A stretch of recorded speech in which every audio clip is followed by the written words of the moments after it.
Hello, everyone. This is Mark Holthe, Canadian immigration lawyer, ex-immigration officer, and former high school teacher, coming to you in the very first EE Live Q&A of 2019. Happy New Year to everyone.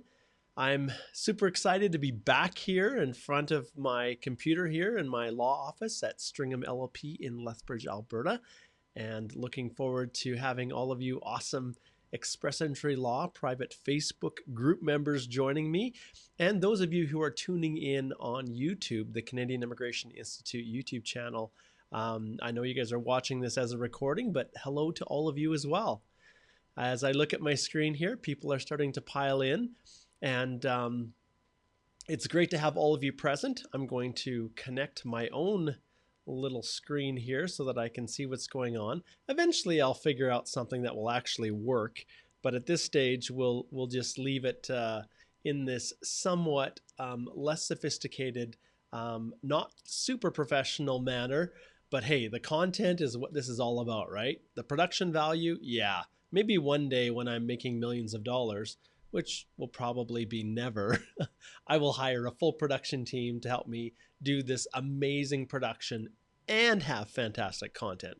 But at this stage, the reality is you're just stuck with me. So post in your comments where you guys are listening from, and I see people are already jumping in like crazy, posting comments. Hi, Sonia.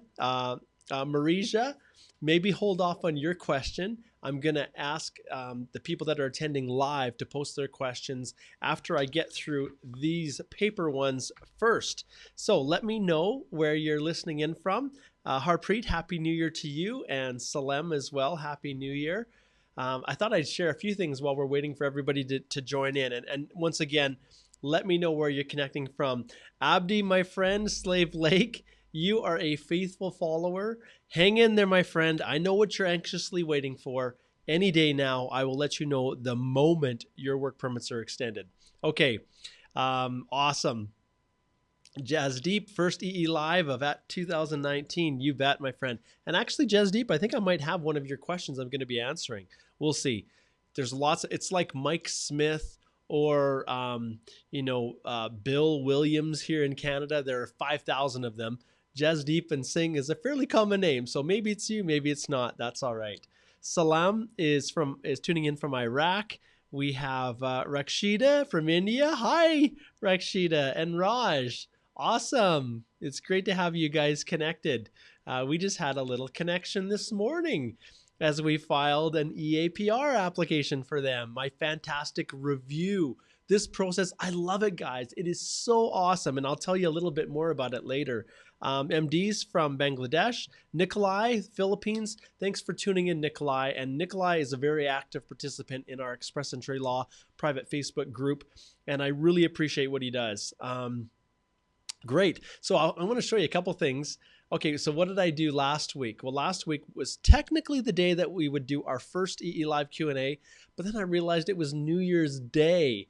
And so clearly my family and my wife had other plans, and but I still managed to get out and check this out here. So those of you who are actually tuning in, you would have saw a little live video that I did from my phone, which I'm still figuring out how to do all these things. It's not easy to then publish it later when I do it straight from my phone and the Facebook app. But this is what I was doing, and you can hardly see this guy because he's flipping around. He's like flopping. So this is us inside our nice little insulated ice fishing hut that we have out on the lake at Payne Lake. And my son and my nephew Will, so Connor and Will were with me, and we had our little, what were we fishing with? I can't remember, mealworms. They were like giant mealworms, we call them. And we stuck them on the hook and dropped them down the hole. And I caught this nice little rainbow. We actually caught 3, and 4 of them flipped away and got away. I was hoping that my live video, I would have been able to catch one, but it just wasn't the case. We had a very slow, late start. We had a whole bunch of things that we were doing with the family. And by the time we got our ice fishing little pop-up shelter and made it out to the lake, it was actually pretty late. So you can see it's quite dark, but the shelter is designed to be dark anyway so that you can see down through the ice into the hole. And so anyways, this guy's flipping around, and that's the best picture that I could get. He's actually in the process of bending and trying to jump out of my hand when we took that picture. But all of those guys, we released them back down the hole, so I'll be there to catch them next time. Anyway, so that's what I did last on Tuesday, New Year's Day, and it was so much fun. There's nothing I love more than spending time with my family. And with that being said, I'm also super excited because I am going away for a vacation tomorrow, and I won't be coming back until the 21st. So I may consider doing an EE Live Q&A from the destination that I'm going to, but I'm not going to tell you where it is, so you'll have to wait and be surprised. So next Tuesday might be from a different vacation destination that I'm going to with my family, but I'm super excited to just have a little bit of a break. Christmas was really tough. All through December really was really challenging because we lost a staff member here in the office, which really set me back. I wasn't anticipating it. And I just got notification today that the new person, who you're all going to get a chance to get to know, is starting on Monday when I'm away. So she's going to start on Monday, have all our training here at the firm, and then hit the pavement running when I get back into the office on the 21st of January.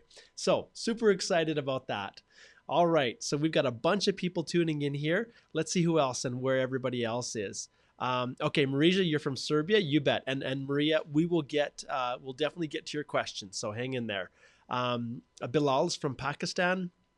Hamna is Pakistan. Babu is India. And I know all of you guys that it is about 1:40, or sorry, I should say about 12:40 or so there, where you're at on the other side of the world. So you guys are super dedicated, and I really appreciate it. ABL Grawi is tuning in from Morocco, and he's already asking a question, and we'll hold off on the actual questions. Joel says, Happy New Year's. Happy New Year, Joel. Ralph, my favorite Hansky friend of all time. Hey, Ralph, how's it going? Great to have you joining me. And Maria is tuning in from India, and Imran is over in the UAE. And Sonia is also from India, and she's already asking questions, so hold off those questions till we get to that part.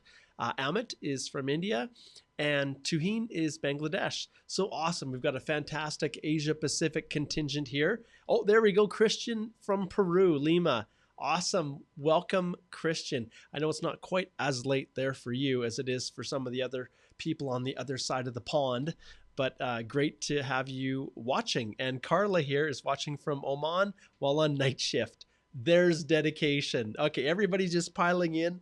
Very cool. Happy New Year to all of you. And we have our Canadian contingent here. Mina is over in Toronto. So yeah, 2:12 in Toronto is not too bad, Mina. All right, guys, let's get this show started. Okay, first question. This one comes from Anthony. And Anthony says, Good afternoon, Mr. Mark. Okay, and understand, guys, I don't usually go through these questions, so I just pull them up.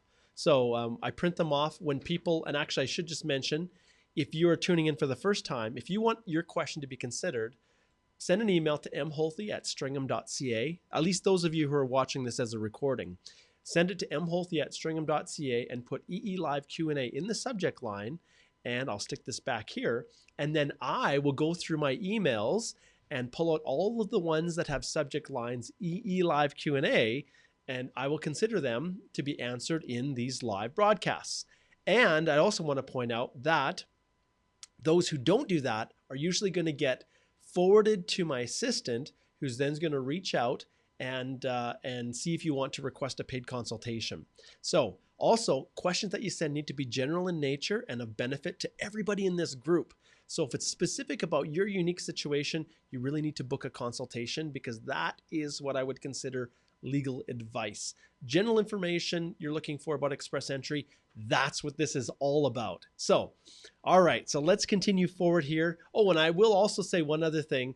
I made a goal. I took some time off. I did a yearly plan trying to figure out what I wanted to accomplish with myself this year and what I wanted to, if you don't set goals, then you're not going to achieve anything. So set goals, put in place action steps, and one of them was to clean up my inbox. Well, guess how many emails I had in my inbox that I needed to clean up? So that's the question that I'm going to ask those who are listening live here. So post in the comment section how many emails you think, and we'll just go roughly here. We'll just see how close we can get, but roughly how many emails you think I had in my inbox that I had to clean up. I'll give you a hint. It took me 2.5 days. Yes, that's right. Days to actually clean it up.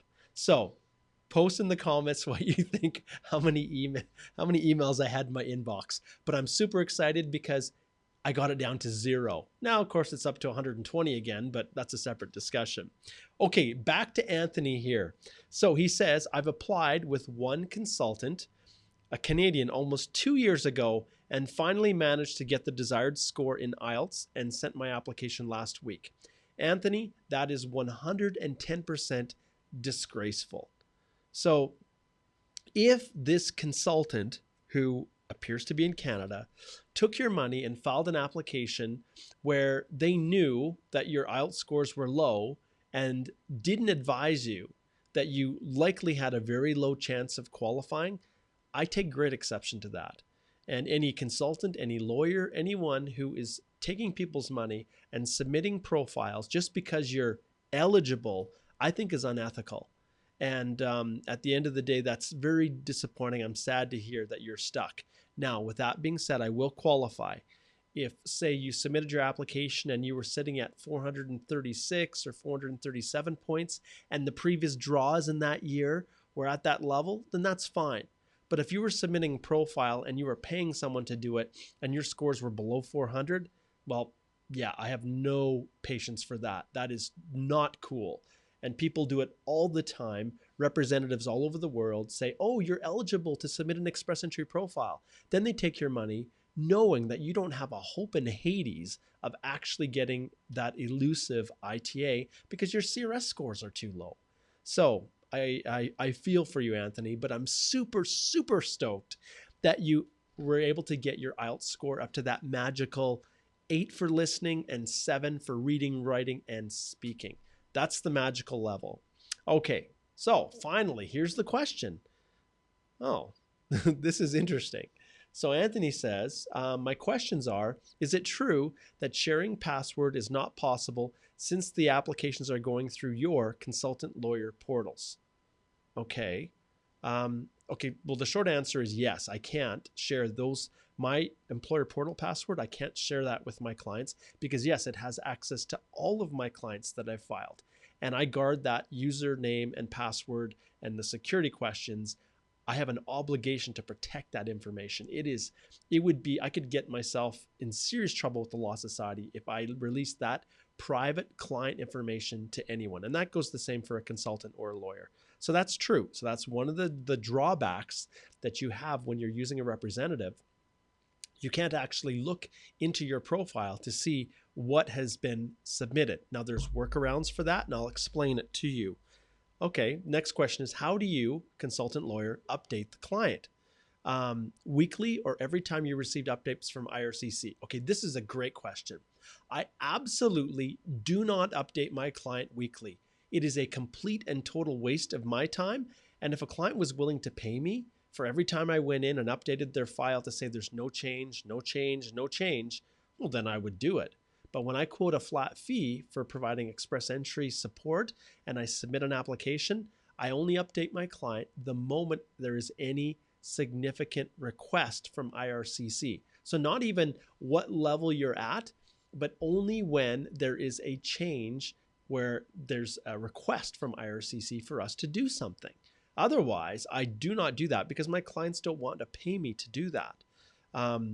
Okay, so that's the short answer there. That's how I deal with it. Now, Anthony says, I applied for EE, but I have strong ties in Montreal, Quebec, but I live in Virginia in the US. Which border should I take? Niagara, New York, Vermont? I plan to live in Montreal, but Quebec is not part of the EE. I selected Ontario as the desired destination. Okay, so we got a number of issues here. So obviously, the Charter of Rights and Freedoms does not force someone to live in a province. Ultimately, when you're going through express entry, who cares where you live? But you'll notice that Quebec is not a part of the general express entry system. that province has their own deal. In fact, they have their own express entry stream. Now, how effective that is, that's a different question. But in your situation, Anthony, if you're landing in Canada and you're saying, I'm planning to go to Quebec, it may or may not be an issue. If you were a PNP nominated individual that was nominated to go to PEI, Prince Edward Island, or Saskatchewan, or BC, and then you said at the port of entry when you're coming in, oh, I just intend to live in Quebec, that could completely unravel your whole application. But when it comes to coming through the general provisions, I advise all my clients that Quebec is not a part of it, and you should not be planning on going directly to Quebec, because that's not how the express entry system works. But ultimately, whether or not that's going to be a problem for you, if you do tell an officer at the border, whether you're going through Niagara, New York, Vermont, or one of the directly south of Quebec, that I can't answer that question. But ultimately, it can cause problems for you. It can. So when I advise my clients, I always tell them, look, you need to make sure if you put Ontario in your application, then that's where you need to go. It's as simple as that. If you get there, you give it a good try, right? You do your best you can, and there's more opportunities in Quebec, or there's more opportunities outside of the province that you were nominated in after giving it a serious try. Then at that stage, you're free to go wherever the opportunities are. But especially with the PNPs, and I've talked about this a lot in the past, those are sacred, those nominations. They are so, so rare. And if you are a person who's been nominated with no connection to that province, there are thousands, probably tens of thousands, maybe 100,000 people that would just die to have that nomination and would love to just go there and live there and take their skills, their talents, their education, and help to make that province better. That's why the programs exist. So I advise my clients that you need to honor what you've put in there. So in your case, Anthony, ultimately, I think the expectation I would have for you if I was representing you was that you'd go to Ontario. Not that you had full intention of going to Montreal initially and no intention, because then I'd consider that a misrep. So that's the response for that, Anthony. But here's the thing, and this is what I want to share with all of you awesome listeners. I have a better way that I'm slowly starting to understand. Like, we've got over 121,000 members in our group. I get questions all day. Lots of times people want to hire me. Then when I tell them I charge $5,000 Canadian dollars to fully represent someone, they're like, oh, Mark, that's really expensive. I can get representation from a consultant for $2,500 Canadian in Chandigarh. So, why would I want to pay you that extra $2,500? Well, the reality is, I think there's a clear difference between what I'm offering and what they're offering. But aside from that, I'm very mindful of the cost of legal fees when you're hiring a representative in Canada. My office is expensive. Employee wages are more here. The cost of operating an office in Canada, a law firm, is considerably more than what it would be in Canadian dollars in many other countries. And so because of that, the fees are set that way. But what I've discovered is something that's awesome. And at the end of the day, Raj and Rakshita, you guys can chime in here. You're watching live. What I've been doing is what I call my silver plan. But the silver plan is actually, it's evolved and become almost better in my mind than my gold plan. So for $2,500, you complete your information, you complete it in your own MyCIC, so you get out of this problem with having it in the rep portal and you not being able to track it, where you can see it anytime, you can follow it whatever you want. I set up a Dropbox folder with my clients to upload all of their documents to, the ones that they're actually going to upload into the express entry system. And then we go through via a Skype screen share every single part of the application. And it's awesome because I get to know you guys on a whole different level. It's like we're in the same office working collaboratively on producing the best express entry application that can be produced. I love it because I can ask you questions. Why did you answer this way? Why did you put your address here, but yet your work was here? And so these often are questions that are never answered by a traditional representation. In other words, your consultant may send you a questionnaire, you'll fill it out, and then you'll never hear from them. They'll fill it in, they won't ask questions, they won't double check, they won't cross-reference, they'll just take the exact information you put in, submit it, and then if things go south, they say, look here, This is the information you told us. We just followed your instructions. Well, with this plan that I've created, and I think I've probably done about at least 10 since Christmas, just in this way, these reviews. And it is working awesome because we can work together, and the mistakes that you make and the information that you put in, we can catch it together. And then we go through everything, all of the parts, we go through the documents, we make sure everything is uploaded correctly, and then you submit it. You pay the fee, it's your application. And you don't have to be begging your representative for status updates or anything like that. And so, Rexita she just posted a comment right there. You're amazing. Silver Plan worked very well for us. I'm going to sleep peacefully today. And we worked tirelessly on that application, and I loved it. In effect, you guys become my paralegal. So you're going to have to fill that information in anyways, whether you're filling in my questionnaire and then I'm populating it into my own rep portal, or whether you guys are going to complete your own MyCIC, have control over your own process. So I absolutely love it. I charge $2,500, half of what I would normally do, because I don't have to have that extra overhead to work through collecting the information and those kinds of things. You guys do the work, and I love it. And so that is what I'm recommending to all of my clients now, and it's just working fantastic. Anyways, so I didn't intend for that to get so crazy like that. But anyways, Anthony, there's the answer and there's my solution. So, okay, let's see what we have next. This one here is from Momin. And Momin says, greetings, Mark. Hope you're having a great day. I'm actually having a fantastic day. This is really good. I'm afraid I have a very basic question. Oh, my friend, there are no basic questions. The basic questions sometimes, if not asked, can result in your express entry application being rejected. And those of you who've been down that road, you know it. Okay, you once talked about making a PDF of all your documents, scans, etc. into one file. Could you share with us your way of making such a PDF, incorporating text documents plus scans? Okay, well, Moment, you know what? No question is too simple. So I did read Moments in advance, and so I'm going to show you guys. So I'm going to share my screen, and obviously it depends on the software that you have.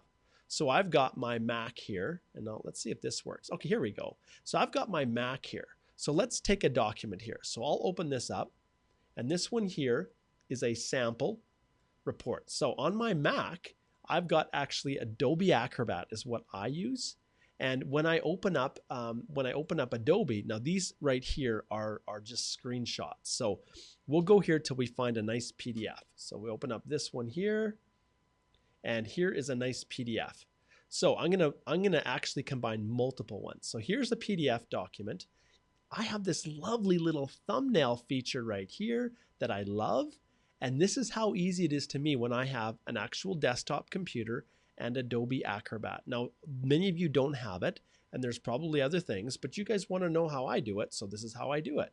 So this is just an image. So if I close this, I'll show you. If I want to add this in, all I have to do is move it over here and drag it in. And so it gets added. And then I drag the next one, and it gets added. So that's how I change my documents. And I've got a number of different documents here that I pulled up. And here I'll show you something else. So then the question was, how do I add a text? Now let's see if I have it here. I had one, if maybe I deleted it. Oh, there it is. Okay, check this one out. Okay, so here's another one I have, which is test document to show Momin how to combine files in a single PDF. So here, this one's in Word. The beauty of Acrobat is I just drag it over, and actually what he's referring to is when I'm uploading documents and I need to attach a letter of explanation, I will often attach it at the beginning of this series of documents I'm uploading. So if I need to explain something in my work history, I put my explanation at the beginning of that work history. And so in this case, I'll stick it right here at the front, and then Adobe, this wonderful thing, converts it over. It's interesting how it's all bouncing around there for you guys. But essentially it converts it over, and then it makes it a part of the PDF. And then I go in here and I save it as, and I'll put it up here on my desktop. Right here, my computer desktop, I save it as, let's see if I can get to the thing, we'll call it Sample Momin. There we go. And actually, do you know what? I'll show you something else. This is how I name them. So if it's a reference letter or letter of employment or police clearance, I actually will put police certificate exactly as the document checklist describes it, dash moment. And then I save it. And lovely Adobe Acrobat converts it over, and there you have it. So that is how I do it.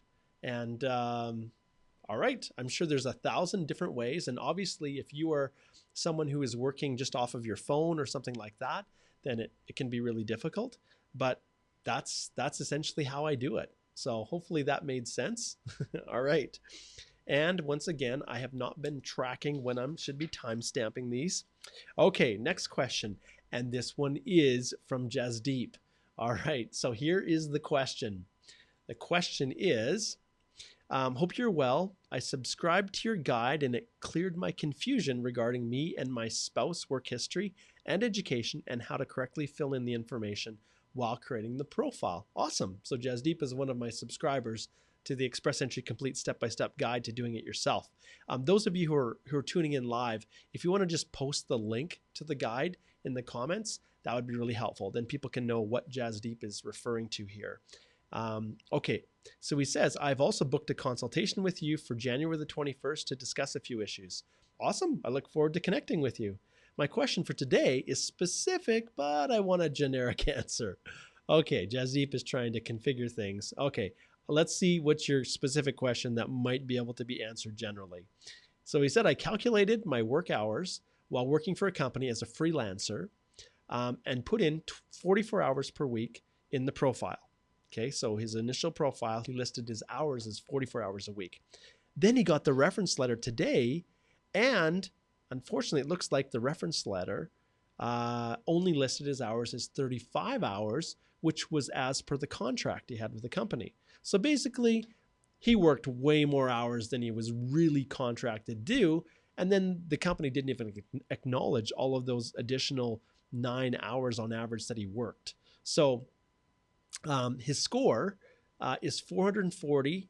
Oh no, what did you do, Jasdeep?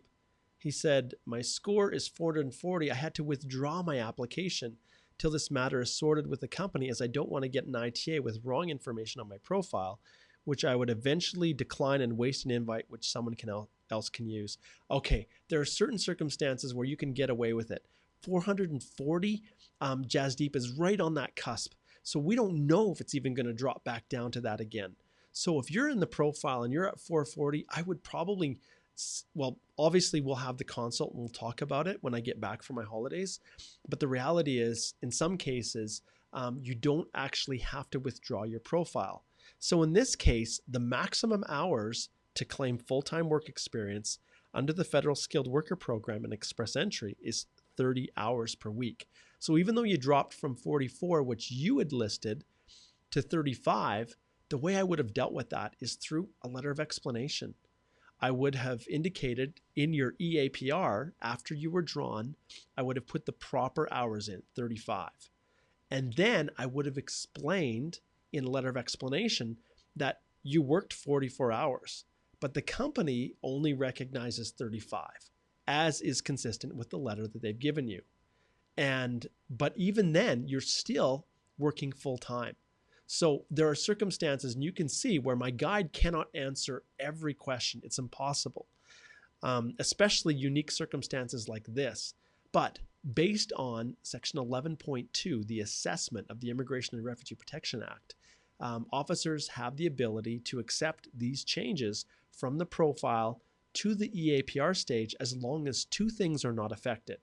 One is your eligibility, your minimum entry criteria or eligibility criteria for one of the programs. In other words, the Federal Skilled Worker Program, the Canadian Experience Class, or the Federal Skilled Trade Program. So as long as that eligibility isn't impacted by the change that happened from your profile to your EAPR, you're okay. The second thing is your actual comprehensive ranking system score.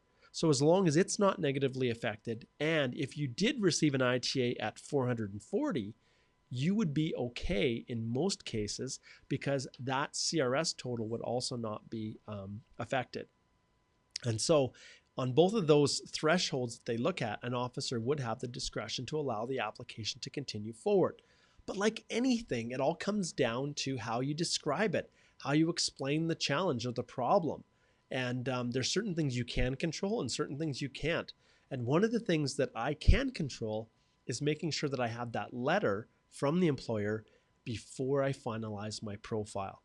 So in many cases, if it's a past employer that I've worked for, it doesn't matter if the letter was issued 6 months ago or yesterday. Ultimately, it's going to properly document past work experience. So in almost every case with my clients, I always want to see those letters before we submit the profile. Now, that's not always the case. Sometimes the client actually has control over the letter and what it looks like, and the company's very supportive. And in those cases, I know that what we look at in terms of a draft for the letter is going to be what we're actually going to get back from the company. So there are some exceptions, but my general rule for Jasdeep and anyone else, never submit your profile until you know exactly what your reference letters are going to look like. So there's no surprises. And then Jasdeep would have avoided this issue in the beginning. But even then, there are some circumstances where you can have changes between your profile and your EAPR. Okay, great question, Jasdeep. All right, next question here. This one is from Murali. And Murali says, Chase Bank has given a proof of funds letter, but it has the last 12 months average amount, then 6 months average as per the IRCC requirements. Will it be a problem? Do we need to submit a letter of explanation for this? Or do we need to submit the last 6 months of bank statements along with the proof of funds letter? Okay, so this is really strange, Murali. I've never heard of this. Usually banks won't list the average balance over 6 months. They don't do it at all. But in your case, they've listed the average balance over the last 12 months. Murali, you are totally fine. I'm going to shift here quickly just so that those who are tuning in, who are new to this process, we're going to go to the EE completeness check, and we're going to also go to the funds, the proof of funds section, and I'll show you specifically what Murali's talking about. So these are the instructions that IRCC has given us. And it says that you should provide an official letter from one or more financial institutions that list all the current bank and investment accounts, as well as outstanding debts, such as credit cards and loans. And then here's the details in the letter. It must be printed on the letterhead. Yep. Have your name and the contact information of the institution, but it should also have the account numbers, the date each account was opened, and the current balance. This is where Murali's talking about, as well as the average balance for the past 6 months. So Murali, you're actually giving them more than they need. So you're in totally good shape. I don't see any issues. Now, obviously, I haven't looked at the letter. I don't anticipate there being anything wrong with what you have there. And without actually seeing the letter, I can't confirm 100%. But generally speaking, if a bank is giving 12 months of average balance versus the 6 months here, then you're going to be just fine. So no worries there at all. Okay, great question. All right, next one here. Okay, looks like we got a couple. Murali, you're on a roll, my friend. So Murali actually gets another one here. She's two were submitted, so she's got another one, and this is a good one. So I'll answer this one. Okay, this is post ITA question.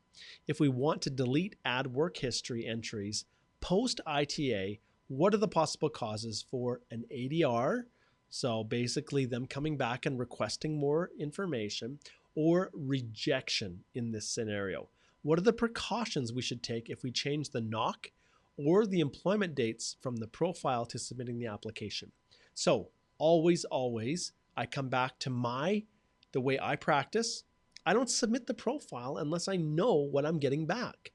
And it's critical to have the reference letter from the employer because maybe they put different duties in there. Maybe their view of what your job was is different than what you viewed it to be.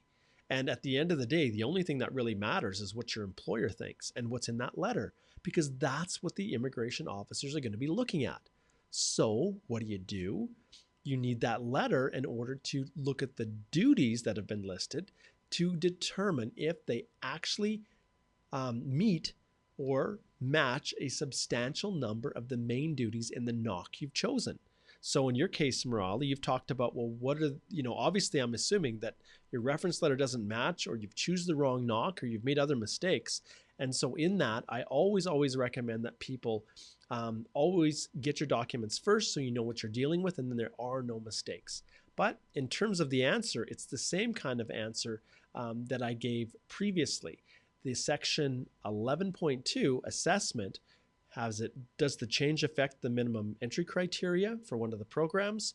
Does it lower your comprehensive ranking system score below, and this is what I should have clarified if I hadn't, below the pass mark that you would have had, or that you had when that was set in that round of invitation when you received your ITA. So if those are not negatively affected, then it's possible that an officer could accept it and just let the application go forward. But when you're changing NOC codes as your primary NOC, or you are just making any substantial changes, well, an officer has discretion. The extent to which it's going to require that an officer is going to come back and ask you for further information, I can tell you that's rare. In an express entry application, they're more apt to just refuse your application than ask for any updated information. Now, over the past, I guess, when did this start? January 1st, 2015. Over the past 4 years, it's hard to believe express entry has been going that long. We have had some times where clients have come to us and immigration has gone back to them and asked them to update something that was missed or omitted, but that is extremely rare. The vast majority of the time, they will just refuse your application, send it back as being incomplete or not meeting the program requirements, and then you're back at square one.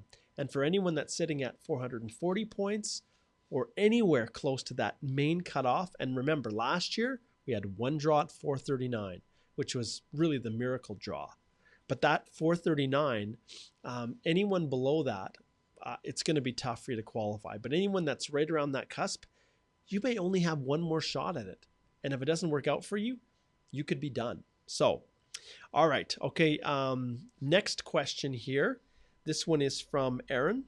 And Aaron says, hi, Mark, could you please share some information on which cases employment details or employment reference letters get ADR or rejection?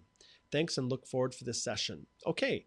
So let's take us through the whole process. And I don't know all of the inner workings of exactly what an officer does through the work validation process. But a couple things I know for sure that they do is a search of the web. So they will look for the company's website. They'll look to see if there's a listing of supervisors or head officials, and one of those head officials is the one that signed your letter, well, that's another validation. They could go check LinkedIn if it's a Canadian or North American company or wherever to see if the person has a LinkedIn profile that lists them working at the company and they're your supervisor. If you're currently working, they have the ability, like I said, to check virtually anything online to fact check. Then if, let's say, for example, there is no website for the company, then what are they going to do to check to see if it's valid? Well, they have an ability at that stage to then call, and for sure they will. If you can't find any other evidence to corroborate or support what's in the letter, then often they will call or they'll send an email to the main contact person and then continue the conversation from there. So what it comes down to, the circumstances that lead to an officer having to make those inquiries, well, another factor is the country that you're coming from. Some countries have a much higher rate of fraud than others. So if you're coming from Nigeria or India or Pakistan, there's going to be a far greater chance that an officer is actually going to investigate the details of your company to see if it is, well, they have the ability to look for corporate registries depending on where the officer is that's adjudicating it. They can look to see if the company's registered. But ultimately, those passive third-party views, once they've looked at those and then are uncertain, then yes, they will call. They will reach out. They will speak to the supervisor. They will confirm that your position really existed and that you really did what you were doing. So all of those are little factors to take into consideration, but no two officers are the same. No two locations are the same. No two job reference letters are the same. And no two of you are the same. So anyone who has this detailed list of exactly what happens is wrong, because it's not the case. Every officer uses their brain, and in these circumstances, if they have doubts, the onus is on you to satisfy them that it's correct. And if they do investigations and aren't satisfied, they have no obligation to request additional information. They can just return the application as if they feel that there wasn't enough evidence. All right, great question. Okay, this one here is from Murali, and Murali says, hi Mark, if we create 2 entries under work history for the same employer and got a single reference letter, can we attach the letter to both forms? In this case, do we need to write a letter of explanation? If yes, do I need to attach the same letter of explanation for both entries? Murali, this is a great question. Sometimes people will have different positions with the same company, so you're promoted through different levels, and they will have different knock codes. Well, you can include all of that in one letter. It's totally fine and acceptable to do, and you've identified exactly what I would do. I would upload the exact same letter in each of the work history spots that your personal document checklist creates. And sometimes you'll notice when you're doing it, that document checklist will list your title. Other times it'll just say employment record 1 or employment record 2. And so it's changing all the time. And I think it's the end of April, May, right through there, I will be in Winnipeg at our National Immigration, Canadian Bar Association Immigration Section conference, our national conference. And I have the pleasure, once again, I did it once before, but I have a privilege again of getting on and being on the panel with the express entry officers that administer the express entry system. So I'm really looking forward to that. They're a great group of people, and it gives me an opportunity to present to the other immigration lawyers on all of the nuances of express entry. And you guys are so helpful to me. You share so much information with me that actually helps me to get better too. Because when people ask questions that I don't have answers for, guess what I do? I go figure out what the answer is. And so you make me better. And I want to thank you for all of that. And then I, in turn, have the ability to then share what I know with the other immigration lawyers who are members of the Canadian Bar Association, and also work with the government officers when we're preparing our presentation to address some of the more tricky aspects. So if you have questions that you think, hey, how does this work? And I would love to get a response from the government, send those questions my way, and I can consider them for inclusion in some of the questions that we'll answer in that presentation in a few months from now. All right, and I think a lot of you know that I am currently serving as the secretary on our National Canadian Bar Association's immigration section. So I'll be the secretary, then I'll be the treasurer, then the vice chair, and then the chair, if I can make it. Oh, there's so much involved with it. It's like a whole part-time job. Anyways, all right, so that's a great question, Murali. Thank you for asking that. Okay, and the last one, it just so happens that people are proactive. So Murali has another question here. And this one, she says, could you please talk about the case where a visa officer directly rejects the application without raising, and she says an ADR, which is basically a request for further information. This would help us taking care of the details before submitting application. Well, I can tell you, Murali, that every single person is different. And once again, I can't answer specifically what factors cause an application to be rejected versus a request for further information. But I can say generally that I don't know if I don't have statistics, but I would say 95% of the time, if you're missing something in your application, it'll get rejected. And they will not ask for you to, or nor give you an opportunity to update with additional information. And once you file that EAPR, it is locked in, and it is extremely difficult to try to get any other updates or get before an officer a correction that needs to happen before they make a decision. The system is just not designed for it. It's designed for you to put your best foot forward when you click submit on that form, and it's electronically transmitted. That's it. And there is no obligation of an officer to consider anything after. And you attest in that application that you will answer everything truthfully, that everything is complete. And so they are merciless. There is no obligation of them to consider anything else. So that's why things like the service that I offer as a review are so valuable to people. Because as an ex-immigration officer, I have an opportunity to put my immigration officer hat on, look at your application, and not just look at it, but it's like we're together. And that's why I love Skype so much, because we can share screens. We go right into your MyCIC. We go through every single question.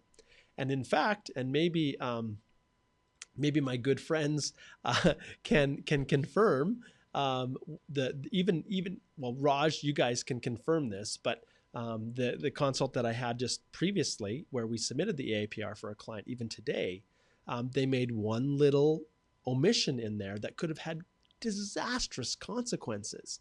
But going through, I was able to catch it, and we changed it, we fixed it, and then, like they said here, peace of mind. They can sleep easy tonight. So that is all of the listener questions that were sent in via email. So now the last part of this EE Live Q&A is dedicated to all of you faithful viewers who have so patiently been watching and waiting. So go ahead now, post your questions, and we will start. This is awesome. We'll start with Kashif. And Kashif Ahmed says, in bold capital letters, are you Canada Government Immigration Officer? And the answer is no, not in any way, shape, or form. I am a Canadian immigration lawyer. In a previous life, I worked on the Canada border between Canada and the US as an immigration officer. That's what got me into all of this. I am a former high school teacher. What else am I? Well, like I said, I'm a current Canadian immigration lawyer. And so, no, I don't want anyone ever to think that I am an immigration officer, because I am not. And, and so please don't confuse that. Okay, let's see what we have here. We've got a whole bunch that just popped through. Okay, Maria, it's up for you here. Let's see what we got for you. If I have 3 years of work experience full-time with the same employer, but my working hours vary from 42.8 in the first year to 40 in the second and third year, should I put this in the job reference letter? Is it a mistake to put it as 40 hours a week in my EE profile, since this is the work experience with one company? Maria, I would just put it 40. There's no problem at all. The key is that you have been able to demonstrate that you have worked at least 30 hours to constitute full-time work experience when you're claiming those precious 3 years of foreign skilled work experience. So in your case, 100%. Put 40 hours. It is totally fine if you worked 42.8 in your first year. I don't worry about that at all. You have to list how many hours, and so the average is usually what I go with, or that's the threshold, and 40 would be what I would put in there. So great question. And those of you out there who are watching, 3 years of foreign skilled work experience is the maximum that you're going to get points for the comprehensive ranking system. So if you have less than that, your chances of immigrating to Canada without some other connection are really low. You need that 3 to maximize the skill transferability factors and get another 50 points. However, when you couple that with a CLB 9, which is your English language under IELTS, that's an 8 for listening and 7 for the other areas. So that's super important. So that's awesome, Maria. I hope that your work history and everything and your education puts you right in that range where you can get an ITA. Okay, Sonia says, Mark, being self-employed, can my clients just email me reference letters from their official email address with contact information, or I need to get them on paper letter? Sonia, every single thing that you submit, the burden is on you to prove to an officer that that skilled work experience actually occurred. And I can't say if an email is enough or whether a letter is enough. At the end of the day, it depends on the whole context of what you're doing. And proving self-employed work experience is not easy, because by its very nature, it tends to be self-serving. You can't just write a letter. And in fact, the instructions that we have, if I share my screen right here, and people are wondering, well, how do I prove my skilled work experience? if you go here and then we'll just type in work experience, the last part here you'll see gives a little bit of instruction if you're self-employed. And so this really, for all intents and purposes, is what Sonia was getting to here. Wow, we've got so many questions that are being posted here. Trying to find the one that was just sent. Oh, here we go, Sonia. Okay, what is being self-employed?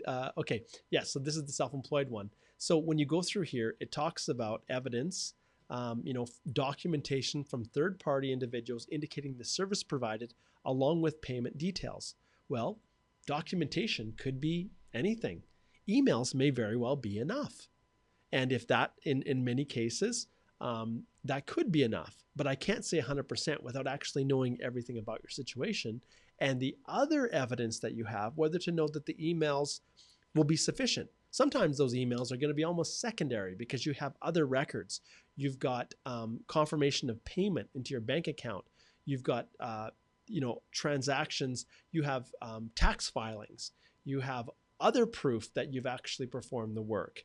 And so it just depends on the situation. And I can't say with 100% certainty whether that's perfectly good, but it is one of the pieces of evidence that you absolutely can use to support your self-employed work experience. If you do want, you can book a consult with me. We can go through everything in about half an hour, and I can give you tips and strategies on exactly whether or not what you have is good enough. But you must take it seriously, because self-employed work experience is one of the harder ones to prove.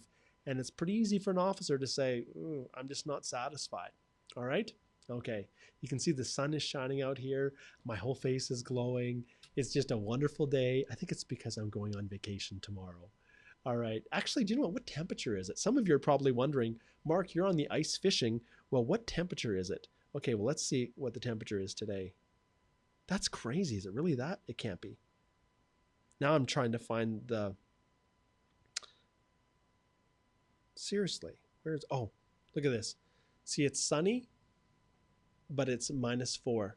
So it's a little bit cooler today, but it's a beautiful day outside. Okay, next question. Let's jump to the next one. Oh, and someone's tuning in. Hi. Mr. Darko has arrived and all him and his family are Okay. Okay, thank you. Thanks. All right, a live interaction with my staff saying that one of my clients is here to meet with me, and apparently all of his family too. Okay, so we'll leave it at that. So, but that's fine. We're going to keep going forward. We've got time for more questions here. Okay. Okay, so let's go back, and I'm trying to ask them in the order that they were given to me. So bear with me as I work through this. Wow, I'm really struggling here trying to find. There are so many questions. I apologize. If people have posted and I haven't been able to get to them, my sincerest apologies. It's just jumping around so quick. Let's see here. Where did I lead off? Okay, Momin says, thank you. You're welcome, Momin. Adib says, could you explain what is the procedural fairness letter? I'm asking this because a friend of mine has been asked to respond to this letter. It's basically a situation where the officer is giving you a chance to respond to something that they feel is going to cause their application to be refused. So a fairness letter just means that you're given a chance to respond. And I don't know what the full context is. Sometimes it relates to medical admissibility or criminal admissibility. That's generally where it is. But that's what it is, Adib. Okay, Omer says, Mark, how somehow my score have increased after ITA? Can't help with that, although the information is the same as pre-ITA. The only way is if you're maybe working in Canada or one of your current employment situations was listed as current, and now another year has rolled over since you listed your original work history. And so when you submitted your ITA, this is one example, and I can't say for sure, Omer, but essentially if you listed your current employment with one company, and when you enter your profile, it was only at 2 years, or even when you got your ITA, it was at 2 years. But then by the time you submitted your EAPR, now you've actually been working 3 years. Well, that's an example where your score could go up without you even doing anything. Okay, good question. Okay, Abhishek says, I want to know, what if someone has worked previously for 6 months but doesn't want to claim points for that? Is it okay to skip that employer? Yeah, 100%. You only need to list in your work history section, the work history you want to claim points for. So if you don't list it. But in your personal history section, in your EAPR, when you get your ITA, 100% you're disclosing everything that you did for the past 10 years. Okay, Gonza says, hello, senior attorney, sir attorney. What is the name of the do-it-yourself course we can buy? What is the website, please, sir? Thank you. I think all of you guys have already seen this. I'll just show you here quickly. All you have to do is go to, right, if you look at the banner image on our Express Entry Law Facebook page, it's right there. It's CanadianImmigrationInstitute.com. And when you type that in, it takes you to this link. And so I'll just go in here and I'll just post it right down here. You'll see it in the comments section eventually. And that's where you can find that information. Okay. And yes, all the information about the guide. All right. Let's jump back here. See if we can figure out where we are. Oh, there's so many questions. I know I'm not going to be able to get to all of them, so I'm sorry about that. Okay. Moving forward. Okay. So Pavan, Pavan, he says, you were the best. It was a pleasure hiring you for my application. Yes, Pavan was one of the ones that I was able to submit. Yes, one of the many that I did just over here, the last little stretch. I'm glad, Pavan, that it was helpful for you, my man. Okay, Omer says, Mark, do I need to further break my work experience into 2 different time frames, whereas the knock stays the same?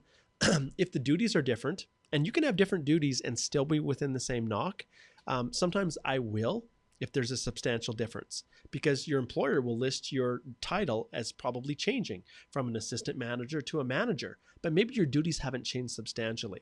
So in those circumstances, Omer, I would break it down, but it can still be the same knock. Okay, Anthony, hi Mark, what if the previous employer doesn't reply the IRCC caller message? And what if other employer do not provide reference letters? Anthony, then buddy, you're in trouble. Because you have an obligation to ensure that people prove it, that you can prove your work history. And I'm just going to get a drink.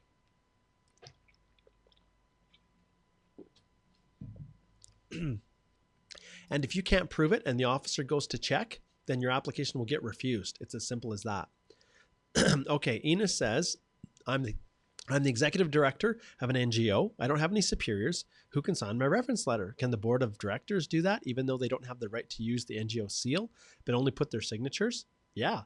Use whoever you can, whoever would be the next closest person in authority that you report to. And they don't need to have a seal. They just need to sign and can attest to what you've done. And that's perfectly acceptable, 100%. Okay, Camrose says, Dear Mark, for an experienced software engineer with 429, which state should I choose for PNP? Do I have a chance with this score for Ontario? 429, my friend, I cannot say. When it comes to software engineers and the like, you know, PEI in the past has extended invitations to software engineers. The province, as opposed to state, which you reference, it really depends. And so I can't tell you right now which would be best for you. That type of an assessment, in all honesty, is what I do paid consultations for. People contact me, we go through everything. So not something I can quite answer here. Okay, Gonza says, hi, Sir Mark. What is the name of the do-it-yourself course mentioned? Okay, yeah, I think we got that. If I buy it now, is it updated with new changes? Yes, it is. And thank you. Yes, okay, Gonza, I put the link there for that. Abhishek says, also, please tell me before applying, EE proof of funds should be 6 months old, as my score is 462. Should I apply or wait for funds to get old, please? No, you don't have to wait for your funds, but you need to be able to show where they came from. And so if your funds just magically appeared in your account within the last 3 months, then you need to indicate where that came from. If you sold a car and then used the funds, then document where it came from. If it was from family members and it was a gift deed, then document it. Okay, so it's not mandatory that you have those funds in your account for the past 6 months.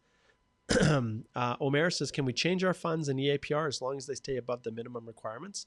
Yeah, but make sure if you put that you have so much funds in your account, for example, if you list 25,000 and then you don't have 25,000, then that could impact on your application. Once again, an officer has discretion. You have to show that you have the minimum amount listed, but you also have to show that you are able to prove essentially what you have in your application. Okay, Maria says, thanks, you're welcome. All right. Okay, Abdullah says, and we'll finish off here, I think, guys. We're going to have to finish because I got these other clients waiting for me here, and I don't want to keep my clients waiting. Hey there, Mark. It's Abdullah from Lahore. My question is regarding the proof of funds. I'm applying as an accompanying spouse, and my father has gifted me and my wife a total of $16,500. I shared that he needs, oh, this is a long one, Abdullah. My friend, this is long. Okay, I will try to do it, but generally I don't like comments that are quite this long. It takes too long to eat. It eats up too much time. Okay, gift deed. You've indicated here, I understand that he needs to supply gift deed, and we'll do that. Whose name should be in? I mean, can my father directly give us the gift deed in my wife's name and she's the primary applicant? You can put both of your names on the gift deed. That's not a problem at all. It doesn't matter. As long as your spouse is accompanying you, you've already received the money in your spouse's account and have kept a copy of the check. Okay, good. You've got the transaction from your father's account to your wife's account. And then here, I've been trying to reach your office, but the calls keep going to voicemail. Okay, the reality is you're probably dialing the wrong number or something. Anything that goes to voicemail, you've been given, I know I've sent a consult request form for you, so I'm not sure why it's not going through. Kindly guide me through the process that I need to follow to hire your complete services for my entire federal skilled worker permit application. Abdullah, I will track you down and we will sort this out. I don't want anyone to not be able to reach out that wants to engage me, but I'm positive that I've reached out and sent the consult roadmap and everything to you. So maybe it's going to the wrong email or otherwise. Okay. Aisha says, hi there, quick question for you. Is PhD thesis work in Canada counted as work experience for federal skilled worker? It can potentially be if you're paid and you're not on a study permit. So that's the simple answer for that one, Aisha. Carla says, is family tree required as a supporting document to prove my relationship with my sister that is currently living in Canada? My agency is requiring me to submit one. Carla, boy, why did you hire the agency? Okay. They should have explained to you why. And then I'm going to end with this one for Carla. She'll be the last one. Okay. Okay. So Carla, I'll show you here. So when it comes to proof of sibling, we go right back, and I'm going to share my screen and we'll end with this one. So we go here and then we'll just put in sibling. Let's see here, maybe proof of family, proof of sibling. It's at the bottom. I'm trying to search it here. Let's pull it up. Let's see what we got here. Okay, here we go. So here's the thing. Proof of a relationship to a relative in Canada, including brothers or sisters. Here's what you need, okay? You need, this is what's required. So it's required if they're claiming a family member. So copy of both sides of the family member's Canadian citizenship document, Canadian birth certificate, or permanent resident card must be provided. Proof that they're Canadian citizen or permanent resident. Evidence that the family member currently resides in Canada. So there's, you've got your residential lease, mortgage, utility bills, and remember, whatever it is, if it's a utility or showing their address, it must be dated within the past 6 months. And then proof of relationship, okay? Now this is where it can happen. There's a whole host of different things that could be acceptable. It depends upon your country. So you can see here, birth certificate, official document naming the applicant as a relative, copy of the inside back cover of the relative's passport, showing the relative's parents' marriage certificate, legal adoption or other documents. So there's a whole wide variety of options that are available. And it just depends on your unique situation. All right. So there we go, guys. I'm going to wrap this up. Another awesome EE Live Q&A. Thanks for those who participated. Thanks so much for everyone who's just been a part of what we've been trying to do here. And as always, I'll just share my screen one last time. Right here is the Express Entry Complete Step-by-Step Guide to doing it yourself. That is hands down, if you're looking for the most economical way to sort through what you need to do to file your own application, this is the course for you. And you can click on, you can enroll in it. And then also I'll just type in here, If you do want to book a consultation with me, you can do it very easily via this link. You can just go to my firm website, stringham.ca as well, but I'll just take this and I'll go in here and I'll post it into our group, into the comment section. And anyone who's interested in booking a consult or just needs a little bit of help or guidance or direction, I am free to do that for you. All right, guys, this is Mark Holthe, Canadian immigration lawyer, ex-immigration officer, and former high school teacher as well. Signing off, wishing you all the best as you navigate this crazy world that we call express entry. Take care.